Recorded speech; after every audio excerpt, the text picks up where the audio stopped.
بسم الله الرحمن الرحيم. السلام عليكم ورحمة الله وبركاته. إن الحمد لله نحمده ونستعينه ونستغفره ونعوذ بالله من شرور أنفسنا ومن سيئات أعمالنا. من يهده الله فلا مضل له ومن يضلل فلا هادي له. وأشهد أن لا إله إلا الله وحده لا شريك له وأشهد أن محمدا عبده ورسوله وصلى الله عليه وعلى آله وأصحابه وسلم تسليما كثيرا. أما بعد، معاشر الإخوة، أعزنا الله وإياكم.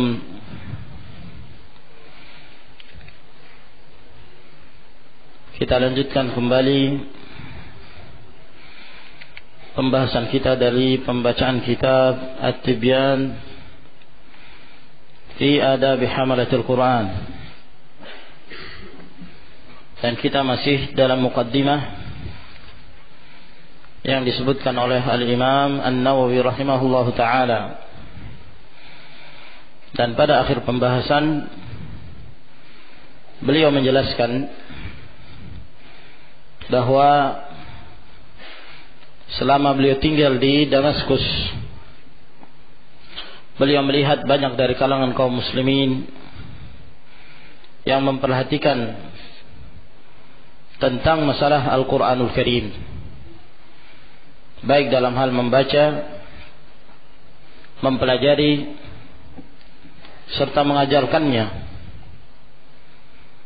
kepada generasi mereka, baik secara berkelompok maupun secara sendiri-sendiri.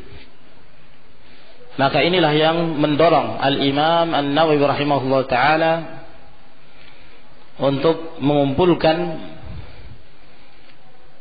beberapa hal-hal yang penting yang menjelaskan tentang adab-adab orang-orang yang membawa Al-Quranul Karim, agar kemudian mereka yang senantiasa memperhatikan Al-Quranul Karim tersebut mengetahui hukum-hukumnya, adab-adab yang mereka harus pelihara dan mereka senantiasa menjaganya. Lalu beliau berkata rahimahullah ta'ala, faqad awjaballahu subhanahu wa ta'ala an-nasihata li kitabih. Sungguh Allah subhanahu wa ta'ala telah mewajibkan memberikan nasihat terhadap kitabnya. Beliau mengisyaratkan kepada hadis yang diriwayatkan oleh Al-Imam Muslim rahimahullah ta'ala, hadis Abi Ruqayyah Tamim bin Aus Ad-Dari, di mana Nabi sallallahu alaihi wasallam bersabda, ad-dinun nasihah. Agama itu adalah nasihat lillahi wa li kitabihi wa li rasulihi wa li a'immatil muslimina wa 'ammatihim. Nasihat bagi Allah, yaitu untuk taat kepada Allah subhanahu wa ta'ala, dan nasihat untuk kitabnya. Maka di sini beliau menjelaskan, wa minan nasihati lahu, dan di antara jenis nasihat terhadap kitab Allah subhanahu wa ta'ala, bayanu adabi hamalatihi wa tullabih, adalah menjelaskan adab-adab dan hukum orang-orang yang membawa Al-Quranul Karim dan orang-orang yang menuntutnya dari kalangan para penuntut ilmu. Wa irsyaduhum ilaiha wa tanbihuhum alaiha, dan membimbing mereka untuk mengamalkan adab-adab tersebut dan memberikan peringatan kepada mereka agar mereka senantiasa komitmen di atas adab-adab tersebut. Wa uthiru fihi al-ikhtisar, dan di sini saya sengaja untuk meringkas pembahasan, meringkas kitab. Wa uhadiru at-tatwil wal ikthar, dan saya menjauhkan diri dari memperpanjang pembahasan dengan menyebutkan pembahasan yang bertele-tele, ini beliau hindari. Wa aqtasiru fi kulli babin ala tarafin min atrafih, dan saya mencukupkan pada setiap bab, setiap permasalahan kisi-kisinya. Ini hal-hal yang sekiranya penting untuk disebutkan dan tidak seluruh perkara.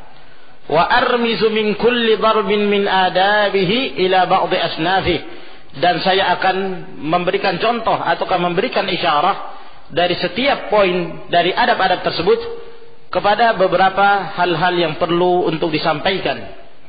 Falidzalika aktsaru ma adzuruhu bihadzfi asanidih. Oleh karena itu, ya, sekarang beliau akan menjelaskan metode beliau dalam mengarang kitab ini. Kata beliau, kebanyakan yang saya sebutkan dalam riwayat-riwayat hadis adalah dengan menghapus sanad-sanadnya. Jadi beliau tidak lagi menyebutkan dari perawi fulan dari fulan sampai kepada Rasulullah sallallahu alaihi wasallam. Karena demikian akan menyebabkan kitab terlalu panjang sehingga akan memakan halaman yang cukup banyak. Wa in kanat asaniduhu bihamdillahi indi minal muhadaratil adidah. Walaupun sanad-sanad dari hadis yang akan saya sebutkan, alhamdulillah, kata beliau, saya punya sanadnya. Ya, maka ini menunjukkan bahwa di zaman Al-Imam An-Nawawi rahimahullah taala pada abad yang ke-7 mereka masih sangat memperhatikan ilmu sanad. Ya, mereka masih sangat memperhatikan masalah pengambilan ilmu dengan sanad, riwayat. Ya, di zaman mereka, demikian pula di zaman Al-Hafidz Ibnu Hajar rahimahullah taala, sampai kepada mereka sanad dari Al-Imam Al-Bukhari rahimahullah ta'ala. Mereka tidak mempelajari kitab Sahih Bukhari seperti yang kita pelajari sekarang ini. Akan tapi di antara mereka ada yang mendatangi para guru, yang guru-guru tersebut mereka memang memiliki sanad. Ada syahadah. Mereka diberikan ijazah dari guru mereka, dari guru yang berikutnya, dan seterusnya sampai kepada pengarang kitab seperti Al-Imam Al-Bukhari rahimahullah ta'ala. Maka Imam An-Nawawi rahimahullah ta'ala memiliki sanad sampai kepada Imam Bukhari atau sampai kepada Al-Imam Muslim rahimahullah ta'ala. Itu beliau jelaskan dalam syarah Muslim. Ya, dalam muqaddimah beliau menyebutkan bahwa sanad beliau sampai kepada Al-Imam Muslim rahimahullah ta'ala. Akan tetapi di zaman kita sekarang ini, ya, menuntut ilmu sanad kelihatan sudah berkurang, ya. Sangat jarang sekali orang-orang yang mencari sanad. Dan yang terpenting bagi mereka pada masa-masa sekarang ini adalah mengamalkan dan mengetahui kandungan dari Al-Quranul Karim dan Sunnah Rasulullah sallallahu alaihi wasallam. Fa inna maqsudi at-tanbihu ala asli dzalik. Karena sesungguhnya maksud saya mengarang kitab ini adalah memberikan tanbih, memberikan peringatan untuk mementingkan isinya, mementingkan matannya, isi dari hadis dan nas tersebut. Wal isyarah bima adzuruhu ila ma hadzaftuhu mimma hudalik, dan akan saya sebutkan pula isyarah dari apa yang saya sebutkan terhadap apa yang telah saya hapus dari sanad-sanad tersebut. Wasababu fi ithari ikhtisarihi ithari hifdhahu wa kathrat al-intifa'i bihi wa intisyarih. Dan sebab, ya, mengapa saya lebih mengutamakan mengarang kitab ini dalam bentuk ringkasan? Karena saya lebih mengutamakan agar kemudian kitab saya ini dihafal. Ya, jadi maksudnya untuk apa yang beliau sebutkan dari nas-nas ini agar dihafal. Ya. Wa kathratal intifa'i bihi, dan banyak orang yang akan mengambil manfaat darinya.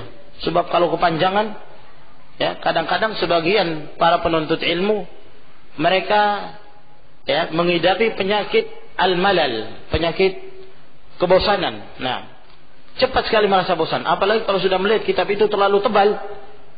Belum lagi ketika dibuka disertai dengan sanad-sanad, ini akan menyebabkan bosan.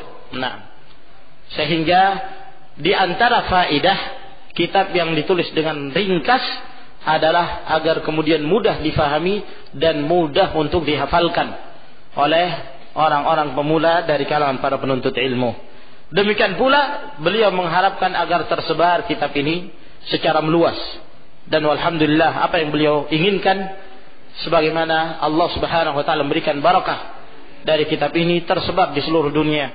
dan banyak dari kalangan kaum muslimin memanfaatkannya.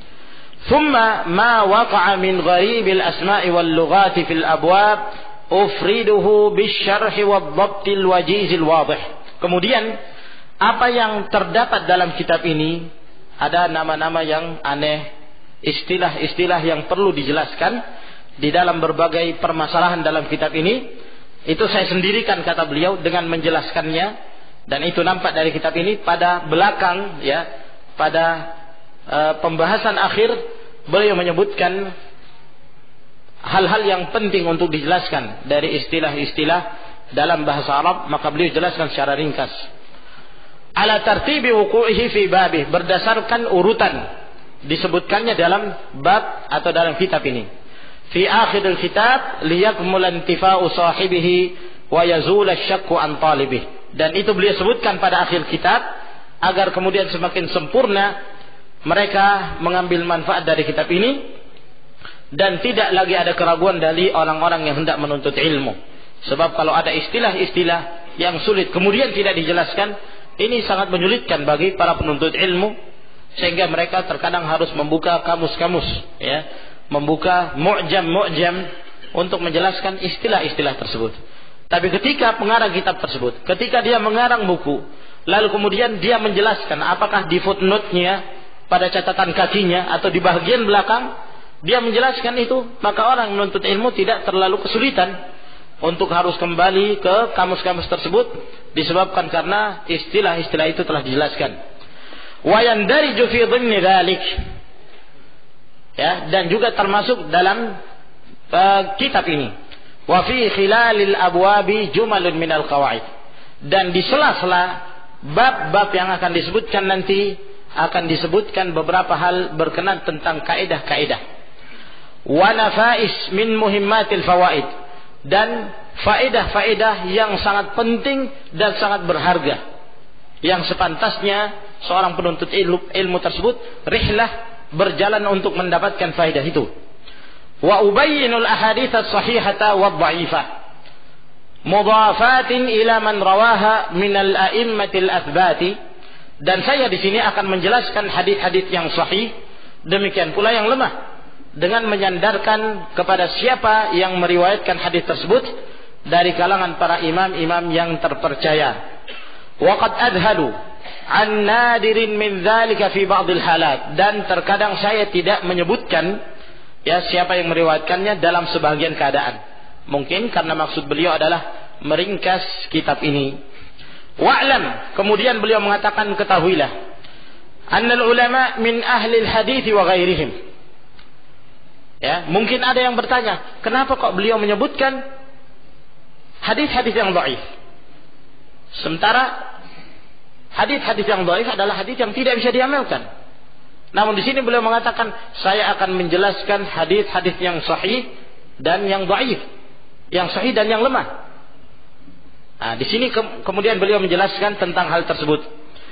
Ketahuilah bahwa para ulama min ahli hadis wa ghairihim, dari para ulama ahlul hadis dan selain mereka, jawazu al-amal bid-dha'ifi fi fadailil amal. Ada sebagian dari kalangan para ulama ahlul hadis dan selainnya, mereka membolehkan untuk mengamalkan hadis yang lemah dalam permasalahan fadailul amal, fadilah amalan, atau amalan-amalan yang di sana disebutkan keutamaannya.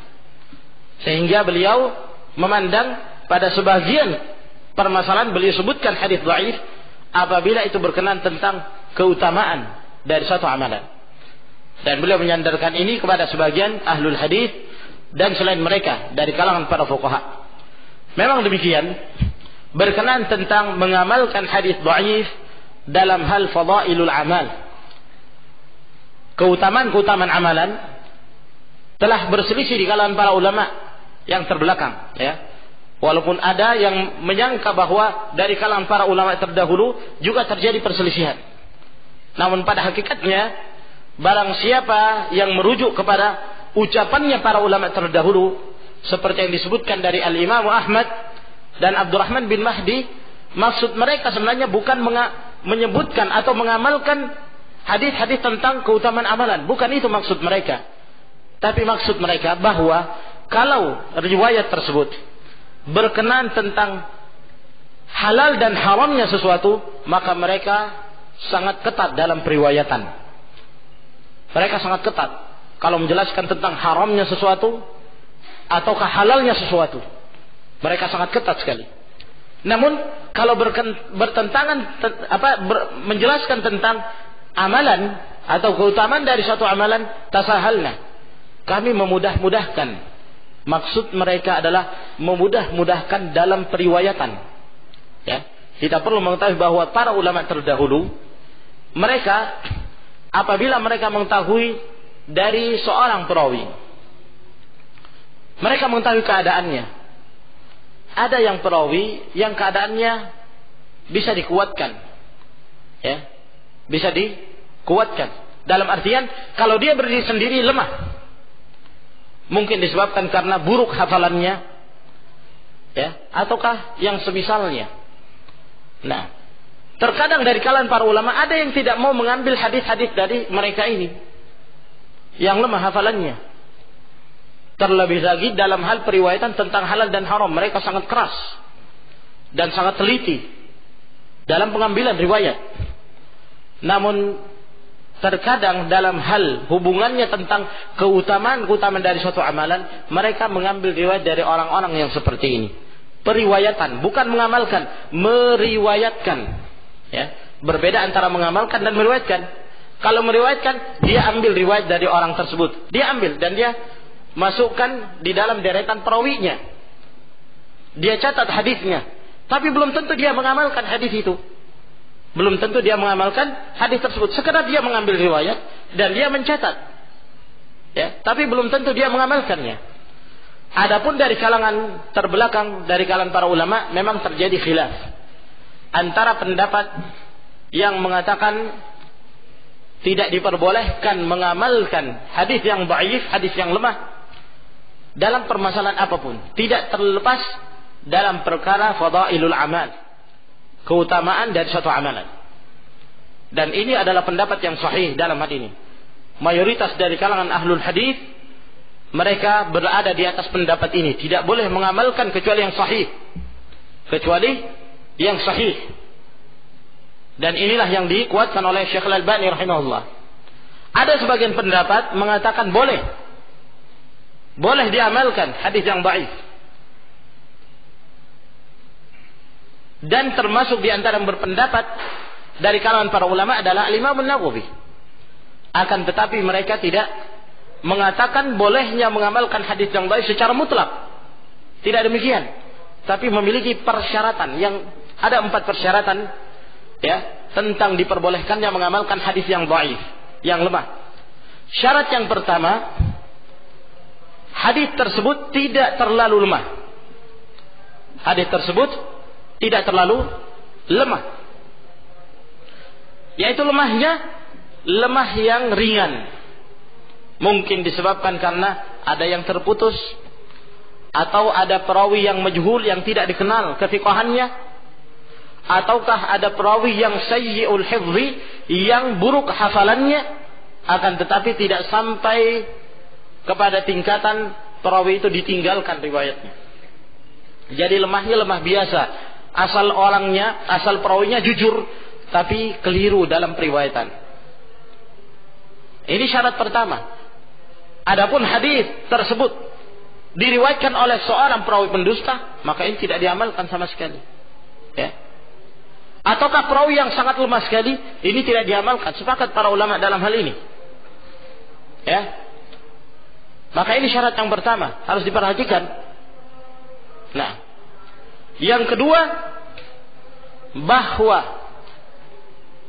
kandungan dari hadis tersebut tidak membicarakan tentang masalah-masalah prinsip dalam agama.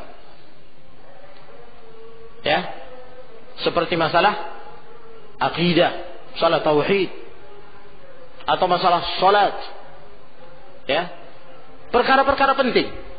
Namun hanya membicarakan tentang masalah keutamaan atau at-targhib wa at-tarhib, ya, anjuran untuk melakukan sesuatu, Ataukah disebutkan pahalanya atau ancaman dari melakukan sesuatu yang dilarang. Jadi berkenan tentang masalah at-targhib wa tarhib. Tidak boleh membicarakan masalah hukum. Yang ketiga, bahwa hadis yang membicarakan tentang keutamaan amalan tersebut harus membicarakan tentang satu amalan yang asal amalan itu adalah disyariatkan. Asal amalan tersebut diriwayatkan dengan riwayat yang benar, yang sahih. Asal riwayatnya. Ya. Sebagai contoh tentang salatul duha. Salat duha hadis-hadisnya sahih. Dan banyak sekali riwayat yang menjelaskan tentang keutamaan salat tentang disyaratkannya salat duha. Kemudian ada riwayat yang menjelaskan tentang keutamaan salat duha. Barang siapa yang mengerjakan salatul duha, maka dia akan mendapatkan demikian dan demikian di dunia, demikian dan demikian di akhirat. Misalnya, menjelaskan keutamaan satu ibadah yang asal hukum ibadah itu memang ada asalnya dalam agama. Ada asalnya. Dan tidak diperbolehkan menjelaskan tentang satu ibadah yang ibadah itu tidak ada asalnya. Seperti contoh misal, menjelaskan tentang keutamaan melaksanakan salat 100 rakaat pada malam nisfu Sya'ban. Pada malam nisfu Sya'ban. Dijelaskan tentang keutamaannya. Asal 100 rakaat ini dari mana? Jadi tidak ada asalnya. Nah, ini tidak diperbolehkan. Syarat yang keempat, bahwa hadis yang lemah itu tidak boleh dipastikan penisbahannya kepada Nabi Sallallahu Alaihi Wasallam.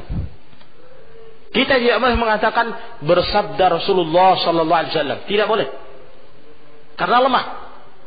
Tapi kalau dia ingin meriwayatkan, dia harus mengatakan ada sebuah riwayat yang mengatakan demikian. Diriwayatkan bahwa demikian. Jangan dia memastikan, menyandarkan itu kepada Rasulullah SAW dalam bentuk pernyataan pasti.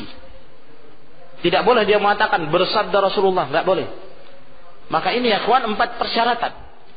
Tidak terpenuhi salah satu dari 4 persyaratan ini, maka tidak boleh mengamalkan hadis yang lemah tersebut sama sekali. Sehingga apa yang disangka oleh sebagian mereka yang memudah-mudahkan dalam periwayatan hadis, dalam fadailul amal, mereka sudah melanggar, mereka sudah melampaui batas dari apa yang ditetapkan oleh para ulama al-hadis. Barang siapa yang membaca kitab Fadailul Amal yang ditulis oleh Al-Kan Dahlawi, di situ subhanallah banyak sekali riwayat-riwayat palsu, cerita-cerita yang tidak ada asalnya. Dan bahkan pada sebagian hadis-hadis yang penyusun kitab ini, Al-Kan Dahlawi, dia sendiri mengetahui bahwa hadis ini palsu. Buktinya dia menyebutkan itu, terkadang dia sebutkan itu dalam konteks bahasa Arab. Tapi dia tidak diterjemahkan, Tidak diterjemahkan, ditulis dalam bahasa Urdu, tidak diterjemahkan ke dalam bahasa Urdu. Lah kebanyakan orang-orang yang membacanya orang India, orang Pakistan, yang bahasa mereka bahasa Urdu, mereka nggak baca itu. Kemudian diterjemahkan ke bahasa yang lain, bahasa Malaysia, bahasa Indonesia, juga lagi-lagi tidak diterjemahkan penjelasan hadisnya.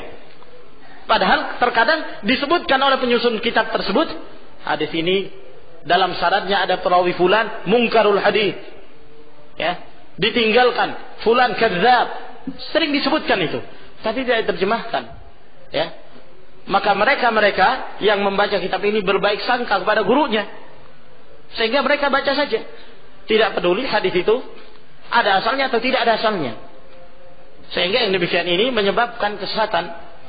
Ma'asyiral muslimin rahimakumullah, walhasil bahwa tidak diperbolehkan, pendapat yang rajih, tidak diperbolehkan mengamalkan hadis yang dhaif, dan tidak diperbolehkan menyampaikan hadis yang dhaif kecuali dengan maksud menjelaskan, kecuali dengan maksud untuk menjelaskan kedudukan hadis tersebut. Wallahu a'lam. Wa ma'a hadza fa inni aqtasiru 'ala sahih.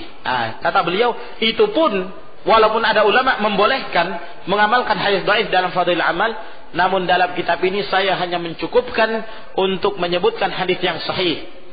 Wala adhkuru dhaifa illa fi ba'dil ahwal. Saya tidak akan menyebutkan hadis yang lemah kecuali pada sebagian keadaan.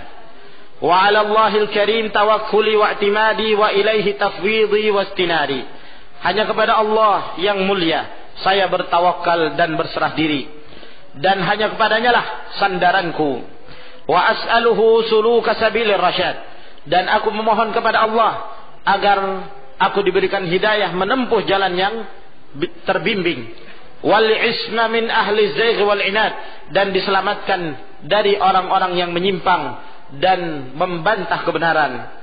Wad dawam ala dzalika wa ghairihi minal khairi fi isdiyad.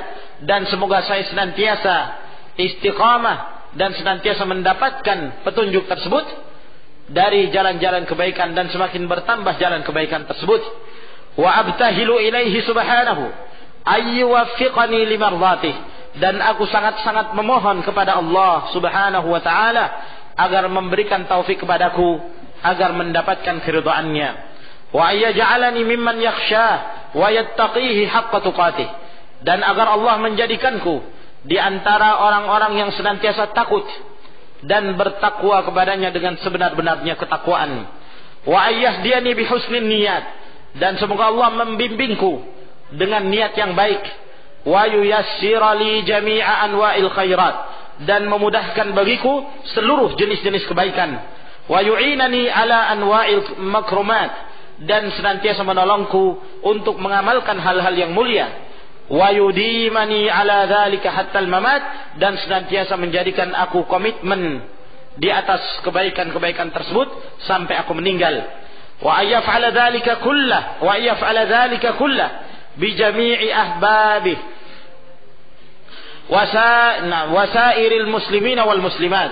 Dan agar kemudian kebaikan-kebaikan itu juga diamalkan oleh semua orang-orang yang aku cintai dan seluruh kaum muslimin dan muslimat. Hasbunallahu wa ni'mal wakil, wala haula wala quwata illa billahil aliyil azim.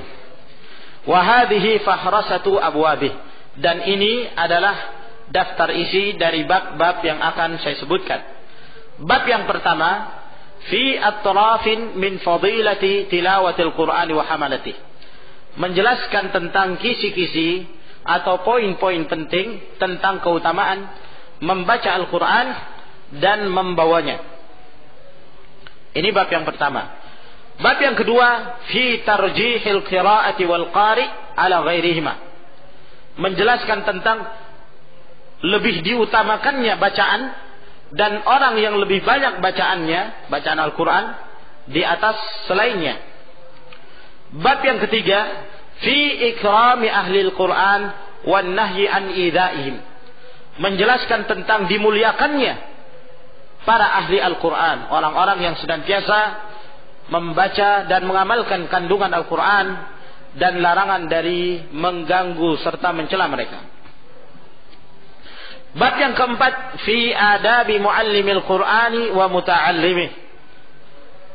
Menjelaskan tentang adab-adab orang yang mengajarkan Al-Quran dan orang-orang yang belajar mempelajarinya. Bab yang kelima, fi adabi hamilil Qur'ani wa thawabih.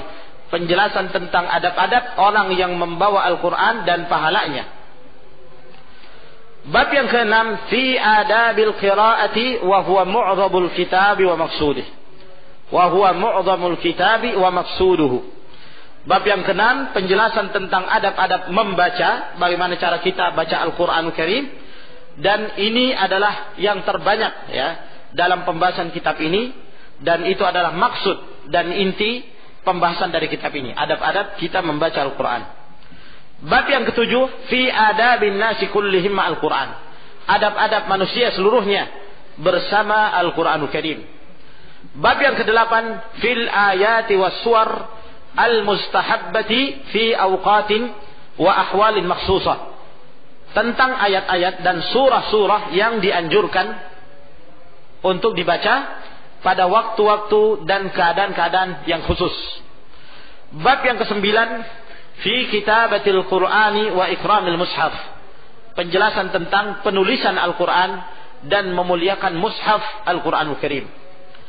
Kemudian bab yang terakhir, yaitu bab yang ke-10, menjelaskan tentang lafaz-lafaz yang penting untuk dijelaskan dalam istilah-istilah kitab ini. Dengan demikian kita telah menyelesaikan muqaddimah dari kitab At-Tibyan fi Adabi Hamalatil Quran. Kita masuk ke bab yang pertama. Fi atrafin min fadilati tilawatil Qur'ani wa hamalatihi. Beberapa poin-poin yang menjelaskan tentang keutamaan tilawatul Quran dan keutamaan orang-orang yang membawanya. Maka di dalam bab ini beliau akan menjelaskan dan menyebutkan beberapa nas baik dari Al-Quran dan dari hadis-hadis Nabi Sallallahu Alaihi Wasallam serta athar yang datang dari para ulama yang menjelaskan tentang keutamaan tilawatul Quran dan orang-orang yang membawanya. Yang dimaksud tilawatul Quran tidaklah hanya difokuskan kepada hanya sekedar membaca saja. Akan tetapi makna tilawah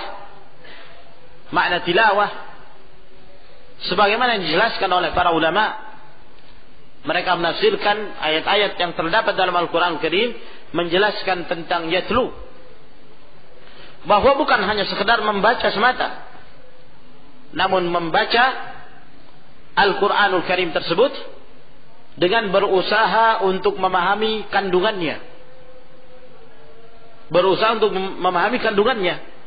Lalu kemudian mengikuti dan melaksanakan perintah-perintah yang terdapat dalam Al-Quranul Karim dan menjauhi larangan-larangannya. Ketika mereka menemukan khabar-khabar, berita-berita yang terdapat dalam Al-Quran Karim, maka mereka pun membenarkannya dan meyakini kebenarannya. Sebab Al-Quranul Karim la ya'tihil batil, tidaklah di dalamnya terdapat kebatilan sedikit pun dari sisi manapun. Oleh karena itu, ma'asyiral muslimin rahimakumullah, yang dimaksud tilawatul Quran bukanlah hanya sekedar membaca. Sebab hanya sekedar membaca bukan itu tujuan Allah Subhanahu wa taala menurunkan Al-Qur'an kepada nabinya sallallahu alaihi wasallam. Sebab orang yang hanya tahunya membaca Al-Qur'an Karim tanpa memahami kandungannya, keadaannya seperti al-himar yahmilu asfara, seperti keledai yang membawa buku-buku. Kitab-kitab ditaruh di atas keledai. Keledai hanya membawa tapi tidak bisa membaca dan tidak bisa memahami. Al-Quranul Karim diturunkan oleh Allah Subhanahu wa taala tidak dengan maksud demikian. Namun yang terpenting dalam hal ini adalah memahami kandungan-kandungan yang terdapat dalam isi Al-Quranul Karim. Allah Subhanahu wa taala dalam banyak firman-Nya memerintahkan kepada kaum muslimin agar mereka mentadabburi firman-firman-Nya. Afala yatadabbaruna al-Quran am ala qulubin aqfaluha. Mengapa mereka tidak mentadabburi Al-Quranul Karim? Ataukah dalam hati mereka telah terkunci, ada gembok yang mengunci hatinya sehingga tidak lagi mampu memahami apa-apa yang diturunkan Allah Subhanahu wa taala? Maka di sini Allah Azza wa Jalla menjelaskan pentingnya seorang mentadabburi Al-Quran Karim, dan bahwa orang yang tidak peduli untuk mentadabburi dan memahami makna Al-Quran, hati mereka itu seakan-akan terkunci sehingga tidak lagi bisa memahami kebenaran sebagai kebenaran. Qala Allah Azza wa Jalla, Allah Subhanahu wa taala berfirman, innal ladzina yatluna kitaballahi wa aqamus salata wa anfaqu mimma razaqnahum sirran wa alaniyatan yarjuna tijaratan lan tabur liyuwaffiyahum ujurahum wa yazidahum min fadlih innahu ghafurun syakur. Dalam surah Fatir ayat 19 sampai 20. Di dalam ayat ini Allah Subhanahu wa taala berfirman, sesungguhnya orang-orang yang mentilawah kitabullah, yang membaca kitabullah, tilawah. Sebagaimana yang kita sebutkan bahwa para ulama menjelaskan bukan hanya sekedar tilawah, tapi membaca dengan memahami maksudnya, sehingga berusaha untuk menempatkan ayat-ayat tersebut pada tempat yang semestinya. Perintah kita amalkan, larang kita tinggalkan. Dan ini adalah penafsiran yang dikuatkan oleh mayoritas dari kalangan para ulama. Asy-Syaikh Al-Allamah As-Sa'di rahimahullah taala juga menyebutkan itu dalam tafsirnya Taysirul Karim Rahman, bahwa yang dimaksud dengan yatluna kitab Allah adalah mereka yang mengikuti perintah-perintah Allah, meninggalkan larangan-larangannya, membenarkan berita-berita yang terdapat dalam kitab Allah, dalam Al-Quran Karim, dan mereka tidak lancang untuk mendahului dan menyelisihi kitab Allah. Lalu mereka menegakkan salat, dan mereka senantiasa menginfakkan apa yang mereka miliki dari harta, dari apa-apa yang telah kami beri rezeki untuk mereka, dalam kondisi apapun, sirran wa alaniyah, apakah di saat sembunyi ataukah terang-terangan, menunjukkan keikhlasan. Yarjuna tijaratan lan tabur, mereka mengharapkan perdagangan yang tidak akan rugi orang yang berdagang, agar kemudian Allah Subhanahu wa taala menyempurnakan pahala-pahala mereka dan menambahkan bagi mereka dari keutamaannya. Sesungguhnya Allah Maha Pengampun lagi syakur dan berterima kasih terhadap hamba-hambanya. Ma'asyiral muslimin rahimakumullah, ayat yang mulia ini dikenal oleh para ulama sebagaimana yang disebutkan oleh Mutarrif, hadhihi ayatul qurra. Ini adalah ayat untuk orang-orang yang ahli qiraah, untuk mereka-mereka yang membaca Al-Quran Karim. Hendaklah mereka-mereka yang membaca Al-Quranul Karim memperhatikan ayat ini dan menghadapkan amalan-amalan mereka kepada ayat ini. Apabila mereka melihat amalan mereka tersebut telah sesuai dengan apa yang disebutkan Allah dalam ayat ini, walhamdulillah. Jika tidak demikian, maka hendaklah mereka memeriksa dan segera memperbaiki adanya kepincangan dan kekurangan dari apa yang telah mereka amalkan. Di dalam ayat ini Allah Subhanahu wa taala menyebutkan keutamaan orang-orang yang membaca kitabullah. Mereka adalah orang-orang yang menegakkan salat. Mereka adalah orang-orang yang senantiasa berinfak, tidak bakhil, berinfak dengan ikhlas. Oleh karena itu mereka berinfak baik secara terang-terangan ataupun secara diam-diam. Sebab terkadang ada sebagian manusia yang mereka tidak berinfak kecuali apabila disebut namanya. Mereka tidak berinfak kecuali apabila dipajang namanya di atas papan. Nah, yang demikian ini menunjukkan ada kepincangan dari sisi keikhlasan. Tapi seorang yang tidak membedakan infak itu, apakah di saat sembunyi-sembunyi, tidak seorang pun yang mengetahui, ataukah di saat terang-terangan, sama amalannya, maka ini menunjukkan keikhlasan. Ini menunjukkan keikhlasan dan jauhnya seorang itu dari sifat kemunafikan. Sebab orang-orang munafik, mereka tidak mengamalkan amalan soleh kecuali apa yang nampak dari kalangan manusia. Allah Subhanahu wa taala menjelaskan tentang keadaan orang-orang munafik, wa idza qamu ila sholati qamu kusala yura'una an-nas. Kalau mereka bangkit, mereka ingin mengerjakan salat mereka malas-malasan. Kenapa? Karena tujuan mereka salat adalah untuk menampakkannya kepada manusia. Oleh karena itu, di saat situasi dalam keadaan gelap di zaman Nabi sallallahu alaihi wasallam, tidak ada lampu yang terang seperti ini. Ya. Sehingga pada saat situasi gelap, salat apa ya kawan? Salatul Isya dan salat subuh. Kata Nabi sallallahu alaihi wasallam, "Inna atqalas salati 'alal munafiqin salatul Isya wa salatul Fajr." Sesungguhnya salat yang paling berat dirasakan oleh orang-orang munafik adalah salat Isya dan salat subuh. Karena kedua salat ini mereka kerjakan dalam keadaan gelap gulita. Nah, ya, mereka mau mengerjakan, nggak ada juga orang melihat. Padahal tujuan mereka sholat supaya orang memuji dia, ya, supaya orang melihat, oh Muslim datang ke masjid juga, berarti baik orang ini. Maksudnya itu hanya untuk memperlihatkan pada orang. Tapi orang mukmin yang ikhlas dalam beramal tidak membedakan antara sirran wa alaniyah, dalam keadaan sembunyi ataukah terang-terangan. Kenapa? Karena mereka mengharapkan yang ada di sisi Allah Subhanahu wa taala. Mereka tidak mengharapkan apa yang ada di kalangan manusia.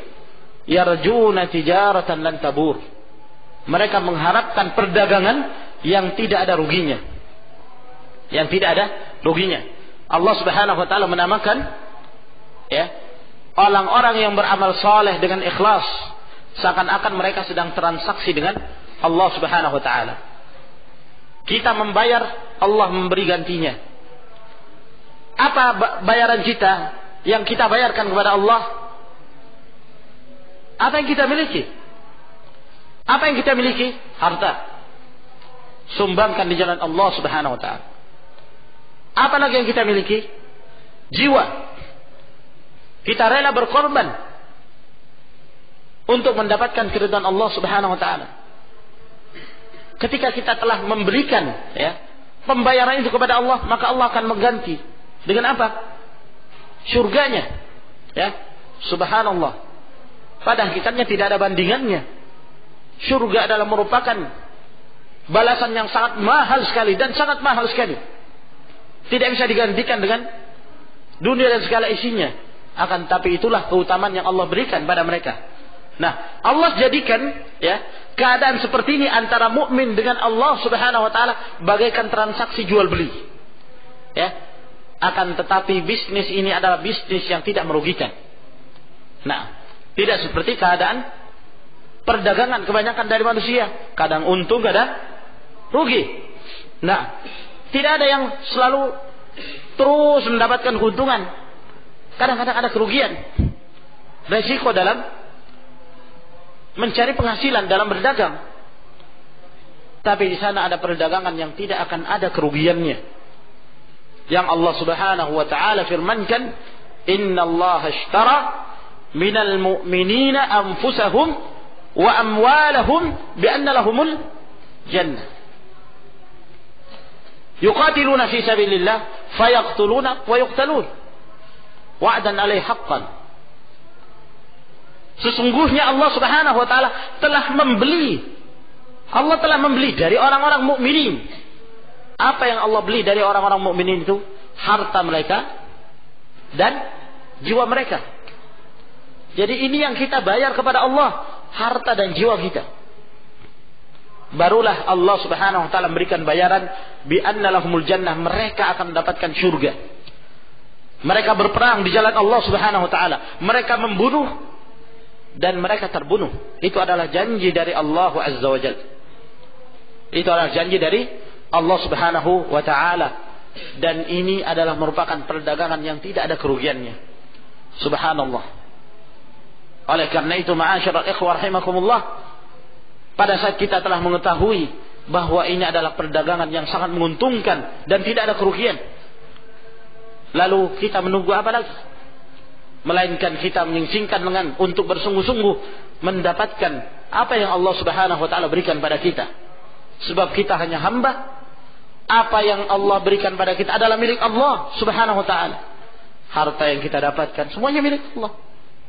Bahkan diri kita adalah milik Allah Subhanahu wa taala. Ketika ada orang meninggal, kita mengatakan apa? Inna lillahi wa inna ilaihi raji'un. Kita semua ini memang milik Allah dan kita semuanya akan kembali kepada Allah Subhanahu wa taala. Lalu sungguh sangat merugi sebagian kaum yang ketika Allah Subhanahu wa taala menawarkan pada mereka surga, lalu mereka meninggalkannya. Mereka tidak rela untuk membayar dengan harta yang mereka miliki. Mereka bakhil dan mereka tidak rela untuk mengorbankan jiwa mereka di jalan Allah Subhanahu wa taala. Nah, maka ini adalah keutamaan. Pada saat seorang itu ikhlas menegakkan ibadah dan melaksanakan kitabullah, ya, dan mengharapkan hanya apa yang ada di sisi Allah Subhanahu wa taala, balasannya liyuwaffiyahum ujurahum. Allah akan menyempurnakan pahala-pahala mereka dan menambah mereka dari keutamaannya. Innahu ghafurun syakur. Sesungguhnya Allah Subhanahu wa taala Maha Pengampun dari dosa-dosa yang dikerjakan oleh hamba-hamba tersebut. Wa ruwina an Utsman bin Affan radhiyallahu anhu qala, dan telah kami meriwayatkan. Kalau disebutkan ruwina, maksudnya kami meriwayatkan hadis ini dengan sanad, tapi beliau hapus, ya. Beliau tidak menyebutkan sebagaimana disebutkan dalam muqaddimah. Kami telah meriwayatkan atau telah diriwayatkan oleh kami dari Utsman bin Affan radhiyallahu anhu, qala, beliau berkata, qala Rasulullah sallallahu alaihi wasallam, bersabda Rasulullah sallallahu alaihi wasallam, khairukum man ta'allama al-Qur'ana wa 'allamah. Sebaik-baik kalian adalah yang mempelajari Al-Qur'an dan yang mengajarkannya. Rawahu Abu Abdullah Muhammad ibn Ismail ibn Ibrahim al-Bukhari fi sahihih. Hadis ini diriwayatkan oleh Abu Abdullah, yaitu Al-Imam Al-Bukhari dalam sahihnya, alladzi huwa ashahhul kutubi ba'da Al-Qur'an. Yang mana Sahihul Bukhari adalah kitab yang paling sahih setelah Al-Qur'anul Karim. Hadis ini adalah hadis yang sahih yang datang dari Utsman radhiyallahu taala anhu. Dan hadis ini tidak hanya diriwayatkan oleh Al-Imam Al-Bukhari rahimahullah taala, namun juga dalam riwayat yang lain. Dan di dalam lafaz yang lain, dalam hadis ini disebutkan khairukum, orang terbaik dari kalian adalah yang mempelajari Al-Quran dan yang mengajarkan. Dalam riwayat yang lain dalam Sahihul Bukhari dengan lafaz Nabi sallallahu alaihi wasallam mengatakan, inna afdalakum, sesungguhnya orang yang paling utama dari kalian adalah orang yang mempelajari Al-Quran dan mengajarkannya. Orang yang mempelajari Al-Quran dan mengajarkan. Hadis ini adalah hadis yang sahih, menjelaskan tentang keutamaan orang yang mempelajari Al-Quran dan yang mengajarkan. Secara zahir dari hadis ini, yang zahir dari hadis ini menjelaskan tentang keutamaan orang yang menggabungkan keduanya, belajar dan mengajar. Karena di sini disebutkan dalam gabungan dengan bentuk atau lafaz al-waw, dan, ya, orang yang mempelajari dan mengajarkan. Sehingga keutamaan itu, orang yang menjadi orang yang terbaik adalah mereka yang belajar dan mengajarkannya. Namun di sana ada riwayat atau ada riwayat yang lain yang disebutkan bahwa disebutkan dengan lafaz au, atau orang yang terbaik dari kalian adalah yang mempelajari Al-Quran atau yang mengajarkannya. Kita bisa membedakan antara kedua lafaz tersebut. Walhasil, mempelajari Al-Quran adalah kebaikan, dan bahkan itulah yang dituntut, dan itu kewajiban bagi setiap muslim. Dan mengajarkan Al-Quranul Karim juga adalah kemuliaan. Hal ini disebabkan karena manfaat orang yang mengajar, dia tidak hanya merasakan dirinya sendiri, tapi manfaatnya kepada yang lainnya. Dan orang yang bisa menggabung keduanya lebih baik lagi dan lebih afdal. Yang seperti ini yang Allah Subhanahu wa taala firmankan dalam Al-Qur'an Karim, "Wa man ahsanu qawlan mimman da'a ila Allah wa 'amila salihan wa qala innani minal muslimin." siapakah orang yang paling baik ucapannya dari orang yang da'a ilallah, mengajak kepada jalan Allah, mengajarkan kepada orang lain, wa amila sholihan, dan dianya mengamalkan amalan yang saleh. Sebab ada orang mengajak tapi dia sendiri, dia melupakan dirinya sendiri. Dia menyuruh orang untuk berlari dari api, jauhi api itu, jauhi api, sementara dia yang mencemplungkan dirinya. Ya. Tapi yang kebaikan adalah yang mengajak kepada jalan Allah dan dia sendiri mengamalkan amalan yang saleh dan mengatakan innani minal muslimin, sesungguhnya aku adalah orang-orang yang berserah diri kepada Allah Subhanahu wa taala. Maka ini keutamaannya, ikhwan, yang mempelajari Al-Qur'an. Apa yang dimaksud mempelajari Al-Qur'an? Mempelajari huruf-hurufnya dan makna-maknanya. Mempelajari huruf dengan cara yang benar. Ya, cara membaca yang benar. Kita pelajari makharijul huruf, tempat keluarnya huruf, atau ilmu tajwid. Termasuk dalam hadis ini mempelajari Al-Qur'an Karim. Dan yang kedua adalah mempelajari makna-maknanya. Bahkan kata Syekhul Islam Ibn Taimiyah rahimahullah ta'ala, inilah yang terpenting, mempelajari makna dan kandungan-kandungan yang terdapat di dalam Al-Quran Karim. Karena itu tujuan Allah Subhanahu wa ta'ala menurunkan Al-Quran Karim. Dzalikal kitabu la raiba fihi hudan. Itu adalah Alkitab yang tidak ada keraguan dalamnya, petunjuk. Gimana kita menjadikannya sebagai petunjuk dan pembimbing kalau kita tidak paham maknanya? Sehingga itulah yang terpenting. Ya, mempelajari Al-Quran, memahami makna-makna yang terkandung dalam Al-Quranul Karim tersebut. Ya, oleh karena itu hadis ini menjelaskan tentang keutamaan orang-orang yang senantiasa belajar Al-Quran dan mengajarkannya. Mungkin ada yang mengatakan, lalu gimana dengan hadis yang lain? Nabi SAW mengatakan, man yuridillahu bihi khairan yufaqihu fid din. Siapa yang Allah menginginkan padanya kebaikan, maka Allah akan menjadikan dia faqih, faham terhadap hukum-hukum dalam agama Allah Subhanahu wa taala ini. Ya. Lalu mana yang lebih afdal? Belajar Al-Qur'an atau belajar hukum? Belajar fikih. Nah, ma'asyiral ikhwah rahimakumullah, sebenarnya perlu kita mengetahui bahwa makna dari mempelajari Al-Quran bukan hanya mempelajari cara membaca. Ya. Kapan pertanyaan ini muncul? Pertanyaan ini muncul ketika kita hanya memahami bahwa mempelajari Al-Quran adalah seputar cara membaca, tajwid yang benar. Lalu di antara mereka ada yang terlalu berlebih-lebihan dalam mempelajari tajwid, ya, sampai ada cara-cara membaca tertentu, ada lagu-lagunya, ya, ada jenis lagu-lagu tertentu yang terus mereka pelajari itu saja, lalu melupakan inti dan pembahasan dari Al-Quran Karim, yaitu maknanya, kandungannya. Ini adalah kekeliruan. Ya, sehingga yang dimaksud dalam hadis Nabi Shallallahu Alaihi Wasallam ini adalah mereka yang mempelajari cara membaca, demikian pula maknanya, sehingga mereka memahami betul yang terkandung dalam ayat-ayat Allah Subhanahu wa taala. Oleh karena itu para ulama terdahulu mereka tidak hanya sekedar membaca, namun mereka memahami. Mereka adalah para fuqaha. Mereka adalah ahli fikih. Disebutkan oleh Abu Abdurrahman As-Sulami, salah seorang dari kalangan imam tabi'in, ya, beliau mengatakan, haddatsana alladziina kanu yuqri'unana al-Qur'an.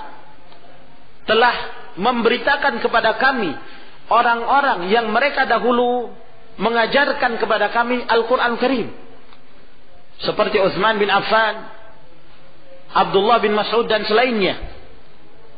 Annahum kanu idza ta'allamu min an-nabi sallallahu alaihi wasallam 10 ayatin lam yujawizuha hatta ya'lamu ma fiha min al-ilmi wal 'amal.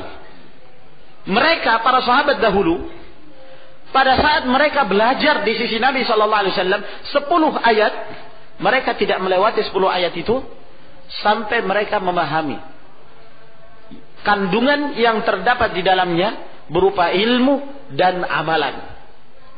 Berupa ilmu dan amalan.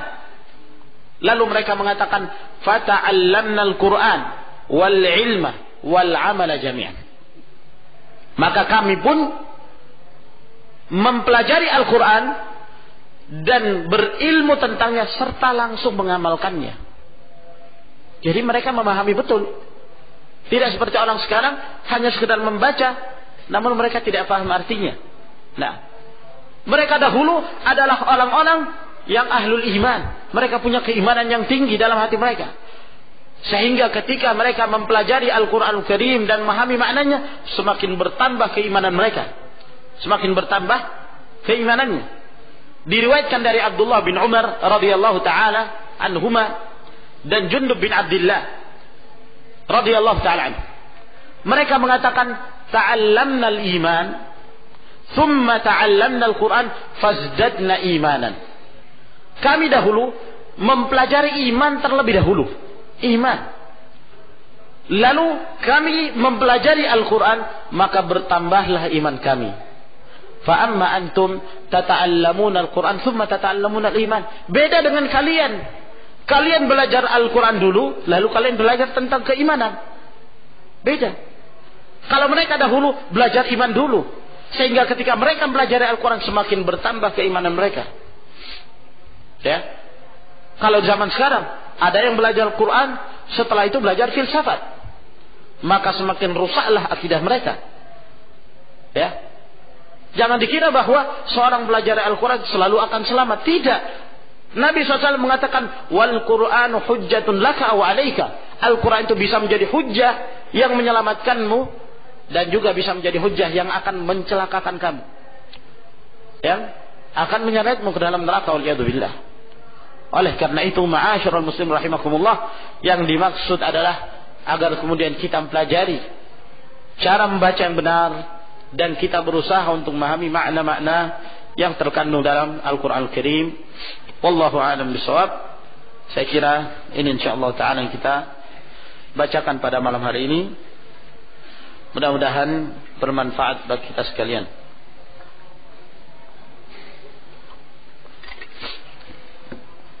Masih ada pertanyaan yang tersisa.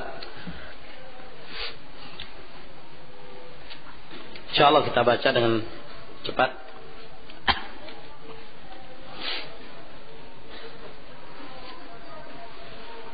Misalkan si fulan ke Yaman untuk menuntut ilmu, dan ketika tiba untuk mengeluarkan zakat fitr, dia tidak punya kemampuan untuk mengeluarkan zakat fitr, dan zakatnya ini dikeluarkan oleh orang tuanya yang ada di Indonesia.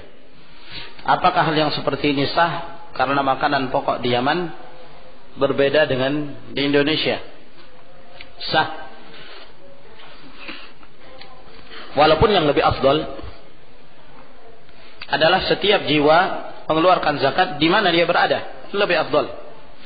Namun kalau tidak memungkinkan, apalagi dia tidak punya kemampuan, maka diperbolehkan dari daerah yang lain mengeluarkan zakat untuknya, tapi hendaklah dia mengabari. Dia mengabari untuk mengeluarkan. Ataukah boleh dia mengeluarkan lalu dia kabari di waktu lain, ya.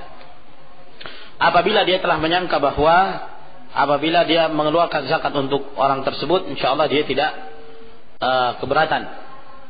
Ini dalam ilmu al-fiqh disebut dengan at-tasarruf al-fuduli, ya, tindakan yang di luar kehendak seorang atau orang yang diinginkan. Nah, dia ingin mengeluarkan zakat untuk si fulan, tapi tanpa sepengetahuannya. Nah, tanpa sepengetahuannya. Ini termasuk perkara yang diperselisihkan oleh para ulama, namun yang sahih dalam hal ini boleh. Namun sebaiknya dikhabarkan, diberitahu kepada orang tersebut, ya, bahwa saya akan mengeluarkan untuk kamu. Namun asal hukumnya, setiap jiwa dia mengeluarkan dari hartanya sendiri, ya. Seorang suami dari hartanya sendiri, istri dari hartanya sendiri, anak demikian pula, orang tua demikian pula. Itu asal hukumnya. Akan tetapi kalau ada yang ingin membayarkan zakat dari seseorang, maka demikian diperbolehkan. Wallahu a'lamu bishawab. Apa hukum berjualan makanan pada siang hari di bulan Ramadan? Boleh. Ya. Diperbolehkan menjual makanan pada siang hari, terkecuali apabila dia membuka warung yang warung itu jadikan sebagai sarana dan tempat mangkalnya orang-orang yang tidak berpuasa. Ya, maka hendaknya jangan dilakukan. Ini termasuk dalam jenis tolong menolong di atas perbuatan dosa dan permusuhan. Sebab makanan secara umum, biskuit, makanan, ya, dan lain-lainnya. Wallahu a'lam. Bagaimana hukum membayarkan zakat fitrah untuk keluarga? Nah, ini telah kita sebutkan ya. Apakah tanggung jawab kepala rumah tangga? Telah kita sebutkan bahwa masing-masing bertanggung jawab untuk dirinya. Namun kalau tidak mampu atau tidak punya harta, maka yang menanggungnya dalam hal ini kepala rumah tangga menanggung siapa yang dia nafkahi. Bagaimana jika kita dititipi uang oleh keluarga, orang tua, agar uang itu dibelikan beras untuk zakat fitr? Bolehkah kita menerima uang itu ataukah harus beras? Ya boleh. Antum statusnya sebagai wakil, ya, sebagai wakil. Nah, orang tua datang pada antum, tolong uang ini ya dibelikan beras ya. Yang beras itu nanti akan jadikan sebagai zakatul fitr. Nah, oh iya, berarti tetap nanti harus dijadikan sebagai zakat. Selama statusnya masih uang, belum zakat. Nah, selama statusnya masih uang, maka belum berstatus sebagai zakat. Dia belikan beras, setelah itu beras itu pun diserahkan, barulah dikatakan sebagai zakat. Namun keadaan sebagian kaum muslimin sekarang, memang uang itu diserahkan kepada orang yang mengelolanya, kepada amilnya, atau langsung kepada orang miskinnya, ya, dan dianggap sebagai zakatul fitr. Ini yang menyimpang, menyelisihi sunnah Nabi SAW. Apakah ada hadis tentang tidurnya orang yang berpuasa itu adalah ibadah? Iya, tidurnya orang berpuasa itu adalah ibadah. Ada hadisnya. Ada hadis. As-shaimu fi ibadah. As-shaimu fi ibadah wa in kana raqidan ala firashih. Orang yang berpuasa itu senantiasa dalam keadaan beribadah, walaupun dalam keadaan dia tidur di atas ranjangnya. Ya. Itu hadisnya. Disebutkan oleh Syekh Al-Albani rahimahullah taala dalam kitabnya Silsilah Al-Ahadits Ad-Dha'ifah Al-Mawdu'ah. Ya, hadis yang mungkar. Nah, jadi ada hadisnya, tapi hadis mungkar. Ya, Allahul musta'an. Nah, tapi kalau maksudnya ya tidur bisa jadi ibadah. Nah, secara makna tidur bisa menjadi ibadah, walaupun asal hukumnya mubah, boleh. Tapi kalau misalnya dia meniatkan, ya, saya tidur agar kemudian nanti saya diberikan kekuatan, ya, karena saya dalam keadaan lemah, saya tidur, semoga saya pada saat bangun tidur diberikan kekuatan untuk bisa melanjutkan puasa misalnya. Ataukah pada saat saya tidur nanti saya bangun dalam keadaan segar sehingga bisa menghafal Al-Quran atau semisalnya. Sehingga tidur ini menjadi sarana, menjadi perantara untuk mendapatkan kekuatan dalam ibadah, sehingga menjadi pahala, jadi ibadah, ya, jadi ibadah. Akan tetapi jangan sampai salah gunakan. Karena tidurnya orang berpuasa itu ibadah, tidur aja terus. Nah, ya, sehingga membuat orang jadi malas. Nah, sehingga ini diingkari oleh mereka. Ya, hadis ini diingkari oleh mereka yang senang beraktivitas. Nah, senang beraktivitas. Kalian jadi malas. Ya, kenapa? Karena mengambil hadis tersebut. Padahal hadis itu lemah. Ya, hadis itu lemah. Cobalah beraktivitas, ya, beraktivitas, nggak apa-apa. Karena orang berpuasa itu sehat. Karena Nabi SAW mengatakan sumu tasihhu, berpuasalah kalian akan sehat. Jadi ingin membantah, jatuh lagi dalam kemungkaran yang lainnya, meriwayatkan hadis yang juga mungkar. Ya, berpuasalah kalian akan sehat. Itu hadis yang lemah. Nah, bukan dari sabda Nabi SAW. Mungkin ucapan dokter. Bolehkah seorang bayar zakat? Orang izin padahal orang tersebut tidak berada di daerah tersebut. Ini sudah kita jelaskan. Di jalan-jalan banyak spanduk bermacam-macam tulisan dengan berzakat, infak, sedekah, hidup tentram, harta aman dan sebagainya. Siapa yang menjamin aman dan tentram bila mana harta tersebut hasil korupsi? Iya. Innallaha thayyibun la yaqbalu illa thayyiban. Sesungguhnya Allah itu thayyib, tidak akan menerima kecuali harta yang halal.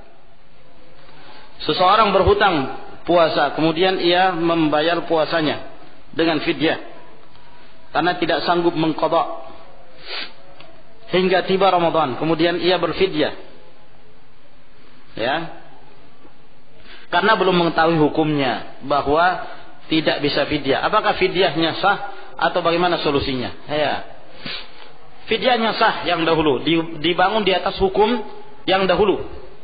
Kalau dahulu dia meyakini bahwa orang yang hamil atau wanita hamil atau menyusui yang dianjurkan adalah fidyah, maka dia membayar fidyah, hukumnya sah.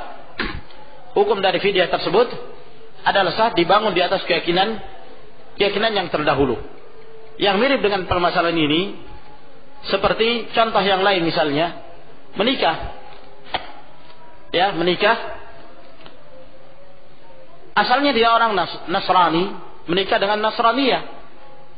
Mereka menikah dalam keadaan kafir. Ketika masuk Islam tidak disyaratkan untuk diulangi lagi akadnya. Ya, tidak perlu akad baru, pernikahannya tetap sah. Dibangun di atas apa yang mereka yakini terdahulu bahwa itu sah. Ya, dibangun di atas apa yang mereka yakini terdahulu bahwa itu adalah sah. Demikian pula seorang wanita yang menikah dalam keadaan hamil, ya, dalam keadaan hamil dinikahi oleh seorang laki-laki, dibangun di atas pendapat bahwa pernikahan tersebut sah. Nah, walaupun yang sahih bahwa yang demikian tidak sah, tapi mereka dahulu berkeyakinan seperti itu. Nah, setelah mereka berhubungan, setelah mereka berumah tangga sampai punya anak, ya, sudah dewasa lagi, baru tahu ternyata tidak sah. Nah, maka dia pun merubah pendapat yang dahulu. Lalu gimana keadaan yang terdahulu? Apakah zina selama ini? Tidak, sah. Ya, sah, dibangun di atas keyakinannya yang dahulu. Wallahu a'lamu bishawab. Apakah boleh mengeluarkan zakat 2 kali tanpa, umpamanya bayar zakat di masjid dan bayar juga di sekolah atau di tempat lain? Kalau dia meyakini bahwa ini adalah suatu hal yang memiliki keutamaan, maka ini menyelisih sunnah Nabi SAW. Karena Rasulullah SAW bayar zakat sekali aja dalam setahun. Tapi kalau maksud dia adalah bersedekah tambahan, ya, dia punya kelebihan harta, maka dia hendak sedekahkan, maka yang demikian tidak mengapa, insyaallah. Apakah diperbolehkan orang yang sedang i'tikaf mandi atau mengguyur air ke seluruh tubuhnya? Boleh, merendam pun boleh.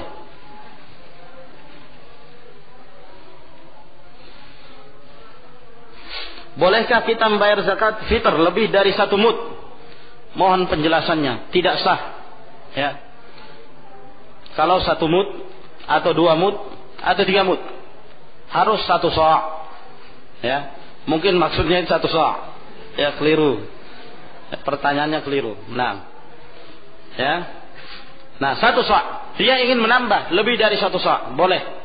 Ya. Asal jangan dia meyakini bahwa lebih dari 1 sa' ini lebih afdal dari apa yang dikeluarkan oleh Rasulullah SAW. Tentunya 1 sa' itulah yang ditetapkan dalam syariah. Kalau dia ingin bersedekah karena punya kelebihan yang lebih diberikan, ya, sedekah, maka tidak mengapa insyaallah taala. Apakah dalil yang menunjukkan bahwa satu tempat dikatakan sebagai masjid disyaratkan apabila tanah tersebut adalah tanah wakaf? Ya. Yang saya ketahui wallahu a'lam bishawab, para ulama mensyaratkan itu. Tidak dikatakan sebuah tempat itu masjid walaupun jadikan tempat sholat, kecuali apabila tanah tersebut wakaf. Apabila tanah tersebut wakaf. Ya. Bahkan saya belum mendapatkan perkataan ulama mengatakan bahwa masjid itu tidak disyaratkan tanah yang tanah wakaf. Oleh karena itu, untuk membedakan antara masjid dengan yang lain, itu dengan syarat tersebut. Ya. Untuk membedakan antara musalla al-id, lapangan, dengan masjid. Rasulullah SAW kalau sholatul id itu ke musalla, bukan ke masjid. Ya. Ke musalla, lapangan. Nah, dan tidak dikatakan sebagai masjid walaupun ditempati sholat.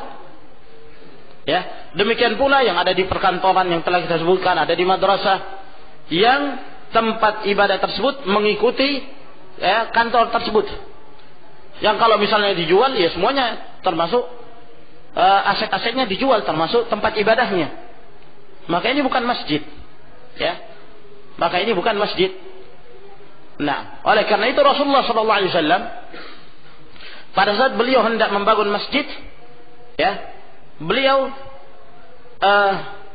hendak mencari tanah pada saat itu dan hendak membeli tanah lalu diwakafkan. Lalu kemudian penduduk tempat tersebut mengatakan tidak, kami telah mewakafkannya di jalan Allah Subhanahu wa taala. Lalu kemudian karena itu masih ada tempat kuburan-kuburan orang kafir, digalilah kuburan orang-orang kafir tersebut, ya, dan dipindahkan jenazahnya. Nah, lalu dibangunlah kuburan, dibangunlah masjid di tempat tersebut. Dan tanahnya tanah wakaf. Sebab apa? Kalau dikatakan tidak sebagai tanah wakaf, suatu saat nanti akan berubah statusnya. Nah, yang namanya masjid harus dimuliakan, tidak boleh dihancurkan. Masjid-masjid tempat ibadah. Nah, kalau tanahnya bukan tanah wakaf, ya boleh dijual lagi. Ya, berbeda kalau tanah itu tanah wakaf, tidak boleh dijadikan sebagai harta warisan. Tidak boleh dijual, ya, diperjualbelikan dan seterusnya, karena tanahnya fi sabilillah. Nah, demikian pula yang disebutkan oleh Syekh Muhammad bin Shalih Al-Utsaimin rahimahullah dalam kitabnya Syarhul Mumti' ketika beliau menjelaskan tentang masalah i'tikaf. I'tikaf itu harus di masjid. Beliau menyebutkan itu syaratnya adalah wakaf. Allahu a'lam. Apakah ada zakat profesi seperti yang getolkan pada orang-orang yang disebutkan di sini? Apakah pula ini nanti bisa membebaskan dari zakatul fitr? Tidak. Zakat profesi, ya, tidak ada asalnya. Wallahu a'lam bishawab.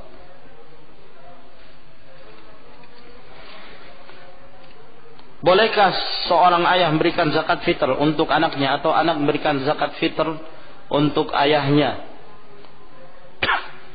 Kalau faedahnya seseorang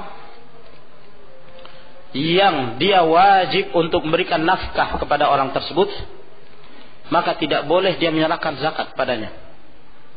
Tidak boleh dia menyerahkan zakat kepadanya. Nah, seperti contoh ayah kepada anak, anak kepada ayah. Seorang orang tua harus berikan nafkah kepada anaknya. Demikian pula anaknya apabila sudah punya kemampuan memberikan nafkah kepada orang tuanya, ya, memberikan nafkah kepada orang tuanya. Ini adalah kewajiban, sehingga tidak boleh, ya, diberikan zakat. Anak memberikan zakatnya kepada orang tua memberikan zakat kepada anaknya. Sebab itu akan menghilangkan kewajiban untuk memberikan nafkah. Yang wajib adalah nafkah, ya. Namun terhadap orang-orang yang tidak ada kewajiban untuk memberikan nafkah kepada mereka, misalnya dia punya saudara lain, ya, dia punya saudara yang tinggal satu tempat, saudaranya miskin, bolehkah kita membayar zakat untuk saudara kita? Boleh. Boleh walaupun dia kerabat. Bahkan membayar zakat kepada kerabat yang kita tidak diwajibkan untuk menafkahi mereka, itu lebih utama. Itu lebih utama daripada membayar zakat kepada selain kerabat. Karena di sana ada keutamaan membayar zakat pada mereka. Ya, keutamaan yang lainnya kita menyambung tali silaturahmi kepada kerabat tersebut. Nah, jadi ada dua keutamaan. Terkecuali dalam keadaan para ulama mengecualikan, seperti misalnya kalau misalnya orang tua tersebut punya hutang yang besar, ya, yang tidak memungkinkan bagi dia untuk melunasinya kecuali kalau anaknya tersebut mau memberikan padanya zakat untuk melunasi hutangnya. Maka dalam hal ini sebagian para ulama membolehkan, seperti Syekh Muhammad bin Shalih Al-Utsaimin rahimahullah taala membolehkan, ya, anak membayarkan zakat untuk orang tuanya dalam rangka untuk menutupi hutangnya. Wallahu a'lam. Bolehkah makan sahur sebelum mandi junub? Boleh. Nah, diperbolehkan. Bahkan boleh setelah waktu fajar telah masuk. Nah, sampai di sini insyaallah. Wa akhir da'wana alhamdulillahirabbil alamin. Assalamualaikum warahmatullahi wabarakatuh.